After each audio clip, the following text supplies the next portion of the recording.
Most people don't have $1,000 in their bank account. So if that's you, we have some work to do, because we're the exact opposite on this channel. Which is also why I could switch out shirts whenever I want. Gotta shout out Batman every once in a while. So how's it going, guys? I'm Nick, thanks for coming, and this is Real Life Money, where we talk about real life and money. Please do not forget to subscribe, much appreciated. So in this video, we're going over some money saving tips and how I was able to save tens of thousands of dollars. So this kind of has a little bit of minimalism thrown in, some not so much materialism, but essentially just to have a better life. Because I feel like that's all we're trying to go for, is to have that better life, to be happier and healthier, essentially. So I don't know why all these wars are happening. So I've always been a saver in my life. If you kind of know my story, talked about it a couple times on this channel, but I started at McDonald's.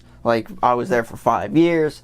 And even on minimum wage, with the right mindset, I was able to save thousands of dollars. So I want to share that mindset with you. Also, my previous video does go over how I was able to save that type of money, even on minimum wage. So it's hard for me to imagine, because I guess I'm just naturally a saver.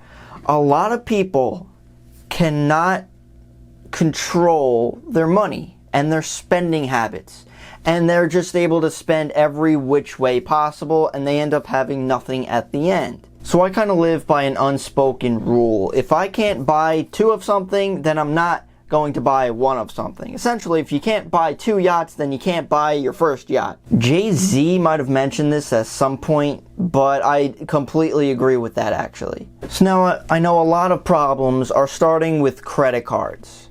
So let's go into that factor. When I was younger, my parents actually set me up as like a co-owner for their credit cards.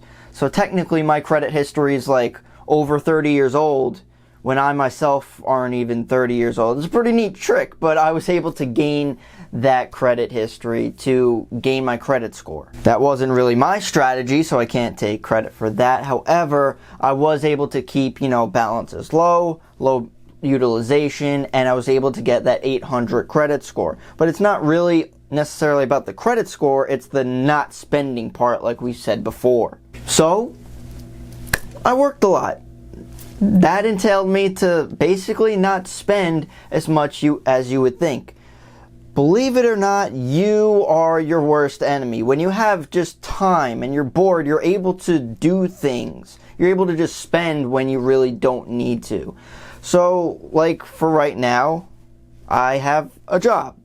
I spend time with YouTube, of course, and I'm just constantly researching basically anything, ranging from investing, relationships, and what else I could put cheese on. The important stuff. So when you drop all that garbage drama that mostly TV brings, a lot of social media brings, and you start focusing on important stuff, that's when things happen. Then you don't get bored as often. Turns out when you find things to do, you're less bored. It for whatever reason, it revolutioned my mind. Simple concept, but when you're constantly busy, then you're not constantly bored. So now I am able to save half of my income, and most of it's basically through automated transfers and savings, whether that's into my money market accounts, whether that's into my investing accounts, whether that's into retirement accounts. Now, another strategy that I also live by is to spend what's left over from saving rather than save what's left over from spending, because there's nothing left over from spending. I believe that quote is from Warren Buffett, but again, completely agree with that. Pay yourself first. Numero uno is you. So it's actually amazing when you start focusing on money, your income, your salary, your expenses, and your job. You start becoming aware where your money is going. Trust me, I used to work at a bank, and people are usually clueless about anything financial. I said this example before, I'm going to say it again, and I will continue saying it because this small example exemplifies what society is right now. So a girl drives up in a Cadillac Escalade. Big truck, expensive, probably over $50,000, thinking she's hot and everything. So I pull up her account, and what do you know? She's struggling to keep that minimum $100 balance. Who's winning on that one, sweetheart? Again, clueless. But you know who's not clueless?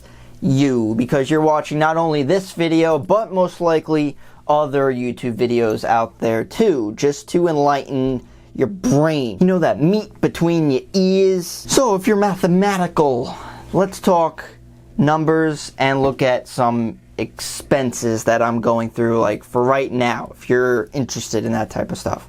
So for example, I have car insurance on my phone bill. Combined total is maybe like just over $200. And no, I do not have a monthly car payment. I haven't had a monthly car payment in years. The last one I had was while I was working at McDonald's. I was paying like $200 a month, and I'm like, this kind of stinks, because I was making, you know, close to minimum wage, so $200 was like a good amount. But I had the cash to pay off the loan, so I'm like, huh. And that's what I did. So I no longer had a car payment. So guess what? That money that was going out is now going back into my wallet. And people are going to say things about that, because you're paying for a depreciating asset and you should lease and everything like that. And well, everyone has their own opinion. You could continue to lease a car payment for the rest of your life. That's not how I roll. Speaking of cars, my gas bill, maybe, I don't know, like $25 a week, which is around like $100 a month, which might be average. I guess it depends on your commute. And I guess going out, paying for food, you know, restaurants and every so often, maybe, I don't know, $100 a week, which is actually a lot for me. I do not like going out. I mean, of course, for like special reasons, or you just want to, it's more of an experience thing. I don't mind that. But once that becomes like a common routine, it just eats into your wallet. And that's like essentially it. I mean, you got $20 for the gym to work out the guns, but other than that, I really don't spend a lot, which is why I was able to save a lot. And for those of you questioning, I do live at home with my parents currently, and I'm not ashamed of that, actually. A lot of people, first of all, a lot of people do still do that because, well, one, with student loans, that's definitely high out there. For me personally, I don't have student loans. But I really do believe that we kind of have to do that sometimes. It's not a bad thing. You know, like I worked with a lot of people, and some of them, you know, maybe around 40 years old, they end up moving back in with their parents, and that really scares me. And I would never want to be in that situation. So for me personally, I would want to be like ultra stable and then like actually go for something. Instead of lying to yourself like, yeah, I could afford that house, and can you get it? I mean, maybe, but then you're not able to save or invest or really do anything because you have to basically live and pay all that money just for the house. Now, I did have a college professor that actually supported this thought process that, well, one, previous generations didn't have this type of debt out there. They didn't have these type of expenses. They didn't have how expensive like the real estate market is. To get into a house, it's actually a lot more expensive than back then. So he actually supports the idea of still living at home with your parents to build up that stability. And, well, one, obviously, you would have to actually enjoy being around your parents.